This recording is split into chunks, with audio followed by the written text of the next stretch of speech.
Hello, कृपया आप लोग शांति बना के बैठे रहे, नहीं तो होली में मार धार हो सकता है। इधर हो गया है।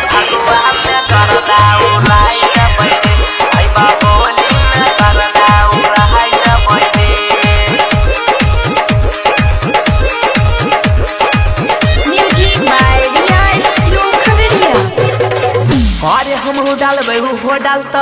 अच्छा, तरंग मंगा है रे कहवा रे? अरे हम डालबे हो डालता। हाँ हाँ, तरंग मंगा है रे भैया होली में। हाँ। फिर फगुआ में गरदा उड़ाई देबै रे भैया होली में गरदा उड़ाई देबै रे। जिया हो जिया। डालते डालते लहंगा की भेला? हम भी जहाई देबै रे।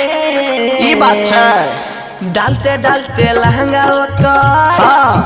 हम भी जहाई देबै रे भैया होली में।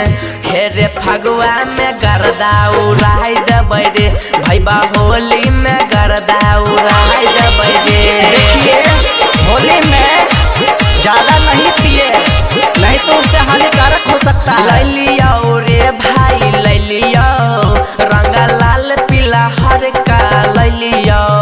यारे ले लियो रे भाई ले लियो, रंग लाल पीला हर का ले लियो।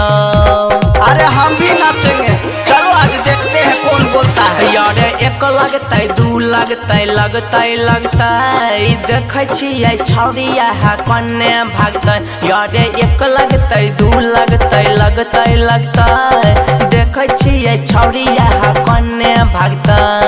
कहाँ में? अरे साली समझ के भैया रे। ई बात छै। अरे साली समझ के एकर हम दोनों बम छुलियो लगलियो रे रंग लगलियो। हाँ। रंग लाल पीला हर का लगलियो लगलियो रे भाई लगलियो। रंग लाल पीला हर का लगलियो। भाई सबसे अनुरोध है, जो होली में ज्यादा नौटंकीबाज होगा वो अपने घर में जाके पड़े रहे। भाई भाई का दू तीन बतैबै रे, ओकरा रोडे पे बोलाई के रैबै रे। भाई बा पकड़े पकड़े रे, हे रे पकड़े नहीं रे। छौरिया के रंग आज डालबै, छौरी के रंग आज डालबै। बोलो बोलो फगुआ महाराज की जय। और सुखा रंग तो छबे करला। अच्छा, हाँ गीला बनाई लेबै रे। किया हो? और सुखा रंग तो छबे करला। हाँ। हाँ गीला बनाई लेबै रे भैया होली में। होली है। रे फगुआ में गरदा उड़ाई देबै रे भैया होली में गरदा उड़ाई देबै रे।